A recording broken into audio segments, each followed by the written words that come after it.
Bismillah ar-Rahman ar-Rahim, walhamdulillah rabbil alamin. Voilà donc en ce qui concerne Hifd ad-Din, ou bien l'authenticité, protéger l'authenticité de la religion sur deux niveaux, sur le niveau contenu et sur le niveau compréhension.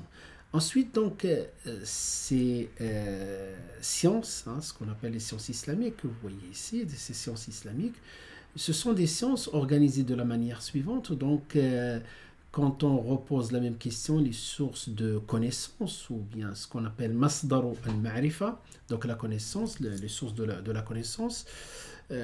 Donc le wahi, ensuite, ce qu'il donne, comme on a vu dans le premier schéma, donc il donne le dogme, la sharia, c'est la croyance, ça c'est l'aqidah, la sharia. Des fois, dans les traductions, on change les termes, on parle de la même chose. Donc la dimension qui est la croyance, la dimension qui est la pratique, et les fruits. Donc j'ai scindé ça en deux, c'est l'éthique et la spiritualité. Voilà, donc la source qui est al-wahi, la révélation, qui touche ce domaine pour le croyant. Voilà le domaine de pratique, voilà le domaine, ce qu'il pratique dans sa religion.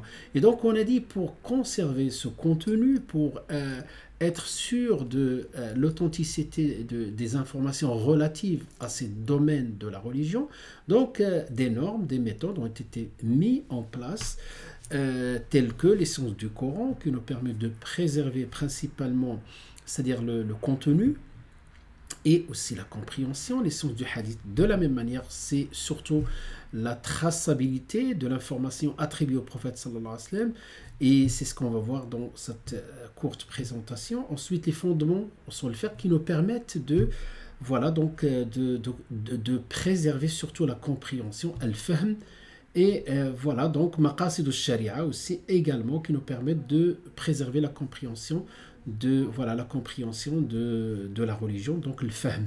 Voilà, toutes ces sciences-là, toutes ces connaissances-là, ce sont des modules étudiés dans les universités de sciences islamiques, de la théologie musulmane. Donc ils sont répartis de cette manière-là, et les savants, ils les ont donc catégorisés en deux catégories. Donc vous avez cet ensemble-là, que ce sont des sciences, on les appelle des objectifs raya. Donc c'est le contenu de la religion, donc ce qui concerne le croyant dans sa pratique, dans sa croyance, dans son éthique, dans sa spiritualité. Voilà, donc c'est pour cela qu'on parle d'objectif, c'est ça ce qu'on cherche à la fin à pratiquer. Et pour préserver l'authenticité, donc ces ulum, on les appelle ulum raya, objectifs.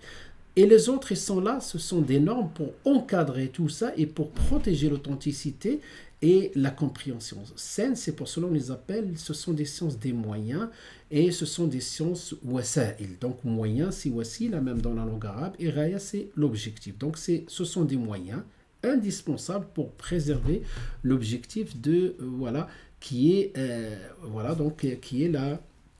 la pratique de la religion musulmane d'une manière saine.